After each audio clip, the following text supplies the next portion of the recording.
I just don't.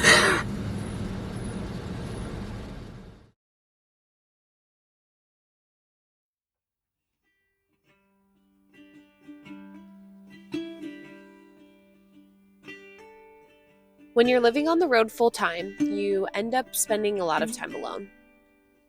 I've spent months at a time where the only people I talk to are the short conversations I have at the grocery store or maybe the laundromat or the gym. Even though I'm having these small interactions, it doesn't really feel like comfort. I don't feel a part of the community that I'm dwelling in for a short amount of time. And after a while, this can feel really isolating. Like you don't belong and you start to crave connection and community. The feeling of acceptance and belonging. When these feelings start to become too much, I can plan a trip home or to meet up with friends a few weeks out. But on the days that are bad, when you have no one nearby, this is when this feeling can really hit you the hardest.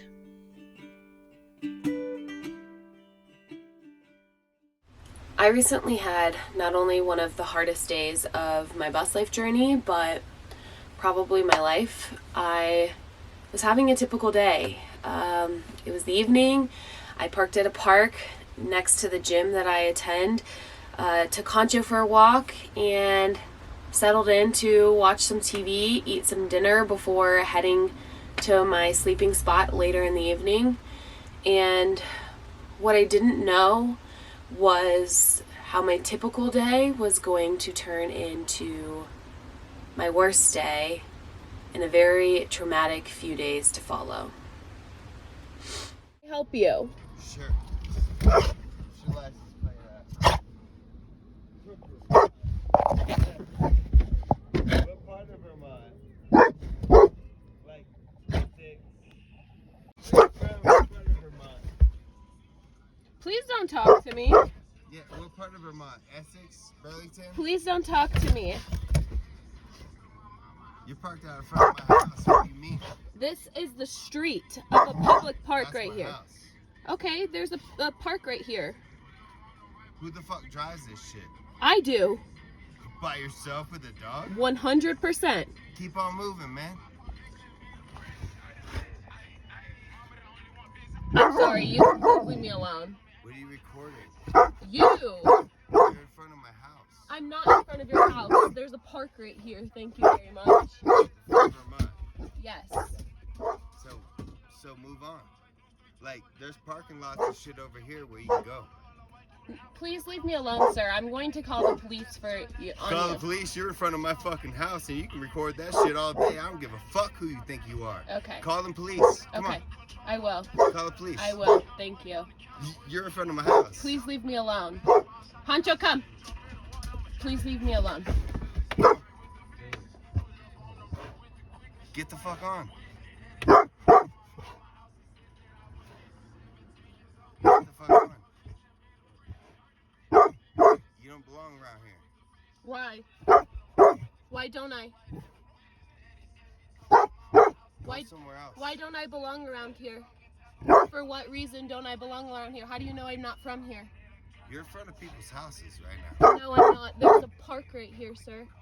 Why don't I belong around here? Where's public parking right here? Please tell me There's why. no public parking right Please here. tell me why I don't belong around here. What shit you're putting it on? Listen, homie, move your van. Why don't I Move your belong van. around here? That's all I'm gonna say. Just move your van. Why don't I belong here? Move your van. You can move on, sir, please. Move your van. Move on.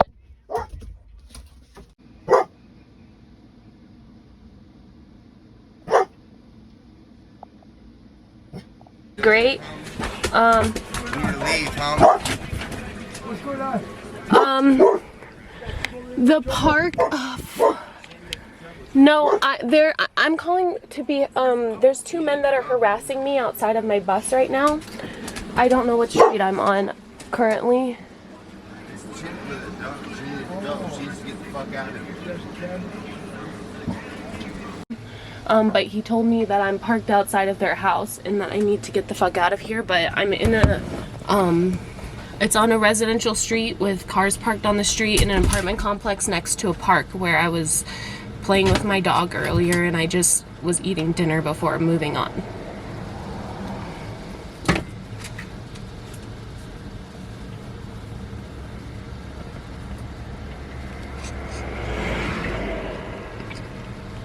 And what kind of vehicle are you in? It's a tan 5-window school bus. Okay, I will go ahead and let the officers know, but if anything changes or escalates, just give us a call back, okay? Okay, thank you. You're welcome.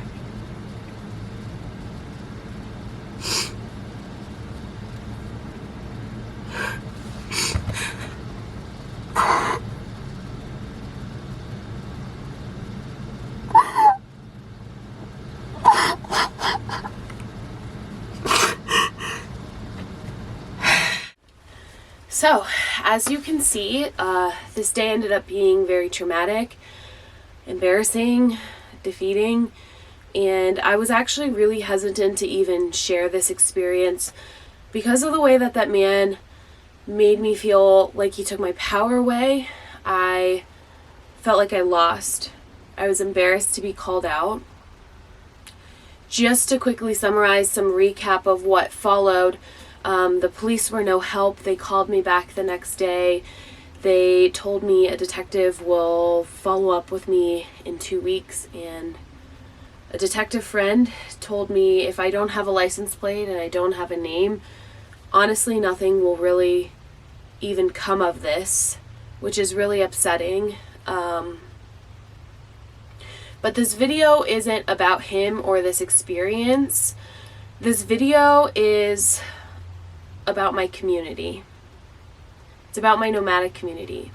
So if you're a part of the nomadic community, you know someone who is, or you're just invested in the nomadic community, this video is for you.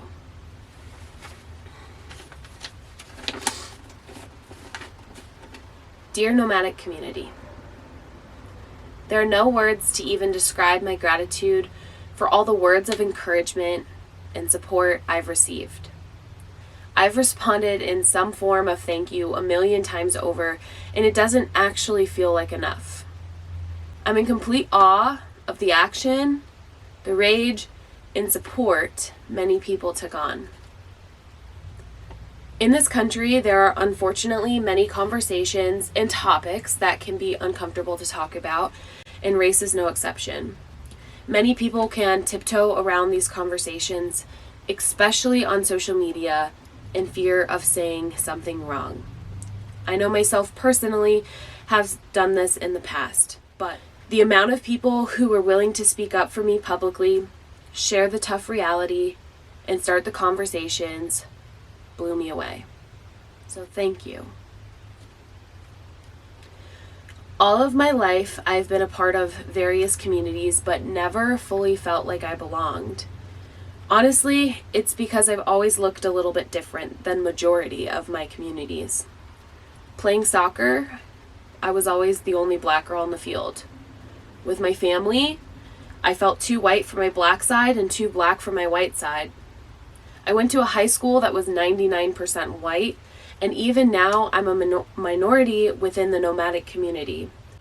I always tell people the nomadic community is very welcoming and inclusive, despite running into very few nomads that look like me. But the last few days, I was shown just how much of a part of this community that I am. You showed up for me in a way that I never felt shown up for before. I've never been so supported so boldly, so loved, and so seen. In sharing my story, I expected to get calls and messages from friends I've made, and a few messages from people I've communicated with on social media. But I never expected to get hundreds, and I mean hundreds, of heartfelt messages, shares, and reposts, especially from people who never even met me. people who never even knew I existed, people who have had no investment in my nomadic journey, were showing up for me in a major way just because I belonged to the same community, the nomadic community. So I just saw a story of someone, I literally just started following her because another van lifer shared her story, and she was approached by, she is a black woman, approached by a white man and told to move on in her van, and she shares the story in her story, and I can't help myself but look forward to the internet doing what the internet does and civil justice being served. Hey, what's up, school teacher? I'm apologize that it happened. I guess in the world people are so bored they want to ruin everybody else's life. But I'm gonna tell you this: keep strong, go with the flow. Don't let nobody ruin your peace, your happiness. Okay? Trust me. Bunch of people in this world wanted to ruin that, but you can't. God bless you. Keep on thriving. And you know what? Life goes on with happiness. Bye. So thank you for turning one of my worst days of my life that left me feeling so isolated, so alone, so powerless, and showing me just how supported, loved, and seen I am. Thank you for checking on me in the days that followed. These are things I will remember for the rest of my life. So again, thank you.